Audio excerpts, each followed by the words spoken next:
Hello, this is H.G. Bailey, and welcome back to Let's Play the 4 Heroes of Light! Let's head on through the Star Chamber and find the guys who are locking up all our job classes.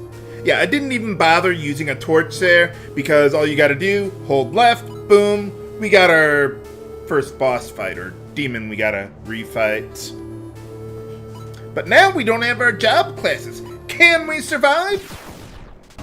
For boss time against Belphegor.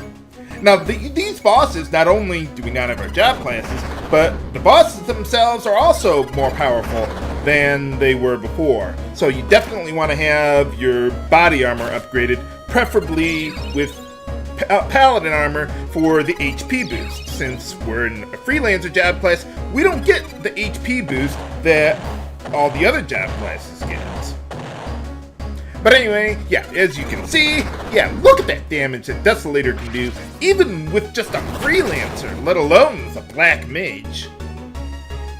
But anyway, this is pretty much the same strategy as before.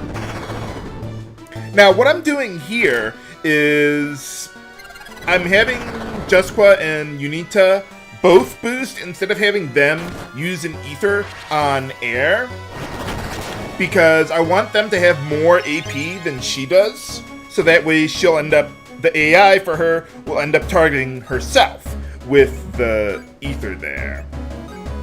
So basically what I'm trying to do, once you got Lux up and everything, basically I want Aire to cast Desolator on the turns where she would get 1 AP restored per round, and then when you get the 2 AP restored every other round, that's when I want her to use the ether, so that way that brings her up to a full 5 AP, and she can cast Desolator every other round. Using Curaga to get your HP up after using Lux, so much the better there. But yeah, this fight is really a lot about careful AP management and making sure you use your ethers appropriately, and you know how they're going to work there. Now, once I've gotten Jusqua's and Yunita's AP back up, I don't need to worry about them accidentally targeting themselves with it, because Aire will always have less AP than they do after she uses Desolator there. Now, by the way, Belphegor is weak to water, which is why I have the spring gauntlets equipped on Brandt there. I have my setup listed in the video description there too. And Aire, I don't want her using water elemental stuff, because just as before, Belphegor will change his elemental affinity whenever you do that. So we want to keep him fire elemental, so that way Brandt can do what little damage he can. Pretty much Desolator is going to be dealing the bulk of my damage for pretty much the remainder of the boss fights of the game, really. I mean, Brandt will still contribute some, but man, nothing compares to Desolator. Oh, by the way, yeah, Desolator is non-elemental, in case that wasn't obvious. But yeah, there's almost no point in using elemental magic against bosses anymore, now that we got Desolator. There are some exceptions, including the next one. But for the most part, yeah, Desolator's the way to go. Spell Focus and... what is it? What was the other one? Magic Mojo, yeah. Those two do not affect Desolator damage. Same thing goes with the Elementalist. With Augment and Amplify, those don't work it either.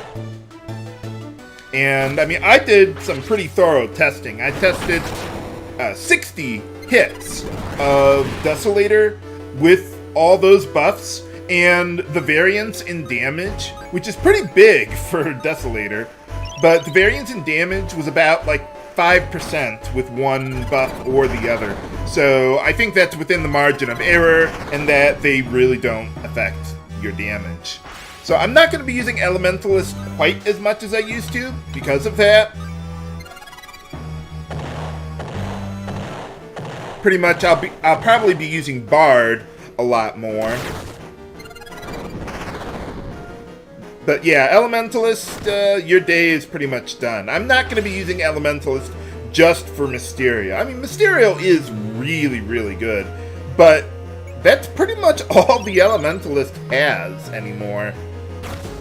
I mean, yeah, Augment and Amplify work on Brandt's elemental physical attacks, but still, it's just not really worth bringing him around. I mean, I guess you could learn his tier 3 ability, Elemental, which casts one of all the tier 1 elemental spells in a single round, but Elementalist is pretty bad with damage, even with its ultimate ability. A lot of the ultimate abilities for crowns just aren't that good. Heck, a lot of the crowns are just not that good. But you take what you can get. So yeah, I think probably one more Desolator ought to get the job done. Man, I'm running out of ethers. Yeah, I didn't show, farming the ethers on, or buying the ethers on screen, but yeah. So, yeah, between last episode and now, I went back to Urbeth, picked up some ethers, and, well, there you have it. But now we don't really need them much anymore. But anyway, okay, we got some of our job classes back. Not all of them, though. We only got the first 3 back. So, yeah, basically, it's kind of like Ultimacia's Castle, where you have to fight various bosses throughout the dungeon in order to fully unlock your abilities again. Now, Wayfarer I'm mostly just using for the weapon proficiency. It's better than Freelancer there. And Jusqua, I'm still going to leave him in a support role. Same thing with Yunita there. I could... I could use other weapons and have Jusqua and Yunita do a little better than just boosting most of the time, but I don't want to do that for like 1 or 2 fights here when, yeah, they're really not that challenging. I don't want to go out of my way to farm gems for all that stuff. But anyway, coming up here, we want to get rock shields equipped on everyone, well, except Brandt, who doesn't really need them. I'm still going to leave Brandt on the... on the Shield of Light there. And, yeah, redistribute the ethers. And now I need to make a pit stop back at Urbeth. So, unfortunately, we can't just use the inn right at Cetus there. Okay, we're back. But anyway, yeah, if you want to use the inn on Cetus, you have to go to a beach anyway. But anyway, as you saw there, in order to get over here, from the stairs where you come down there, you go down a little bit, and then go all the way to the right there. So you gotta go around the staircase there. Well, you didn't do a very good job of that, especially with Guerra. For boss time against Asmodeus. And this time, this fight will actually be a lot easier, especially if you farmed all those ribbons. So that way you'll be pretty much immune to all the statuses he would otherwise be able to inflict upon you. Yeah, it would be nice to have some Earth Elemental protection for Brandt there. But having the status protection is far more important. But anyway, as usual, let's get our buffs going. Now, Asmodeus, what makes him a little different than before, this time he has 6 snake heads, and we gotta take them all out. The problem is that with the way Desolator's targeting works, is that whenever you kill one of the snake heads, it cancels the rest of Desolator. So you can't just do like we did against Belphegor there, kill one of the cubes, and then move on to the next one. Now, that doesn't work here. So this is actually one of the very few times that I want to use a regular elemental spell against a boss. And you can't hit all the snake heads at once, like with Blizzaga or Magic Might or anything like that. No, you gotta kill one, then you move on to the next one at a time. And I might as well use Health Giver. I mean, even if I use Curaga with it, it still boosts the power of it a little bit. But we'll see how things go. Pretty much, I shouldn't really need to heal too much for the remainder of the fight, really. Once you get Lux, yeah, pretty much for most fights, really. Once you get Lux and then get everyone restored to full HP, you've pretty much won the fight at that point. It's pretty much just a matter of time. Yeah, unfortunately with Asmodeus, we can't take advantage of the psyched up status. Not that it really matters that much. Let's see, okay, 2 snake heads to go.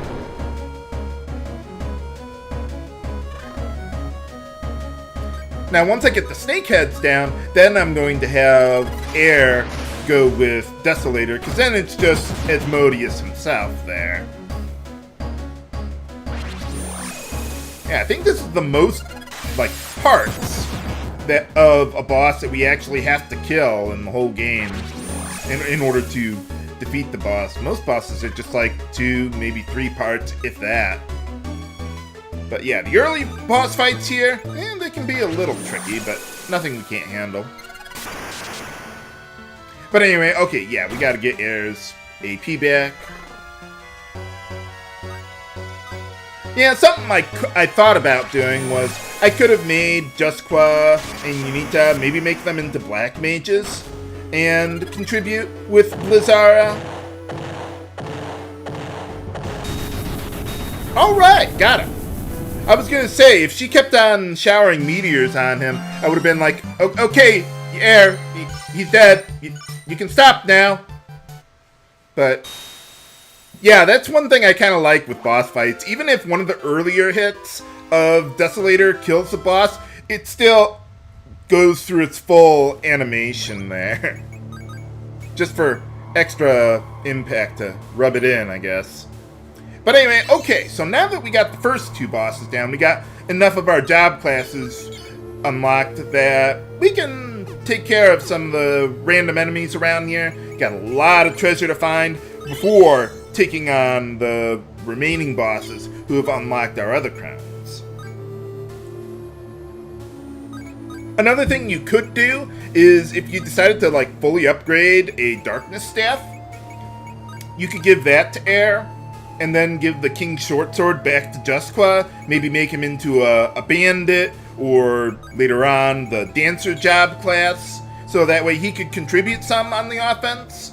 But since I am planning on doing post-game stuff, I'm going to need a lot of gems for that, so I still want Jusqua to be farming more of those for me, just to mitigate as much of the gem farming as possible. Now, from the central room, we want to go up and around the stairs there, and, well, just take my word for it, there was a treasure chest there, but we've still got a lot more to go. I also want to take a moment to go back to Urbeth and bring out mostly my single targeting tier 1 elemental stuff, or tomes, for Aire there to handle the random enemies that we're going to be encountering. What does this place even look like when it's all lit up with a torch, actually? Find out next time on Let's Play the 4 Heroes of Light. This is H.G. Bailey, signing off. Have a good day.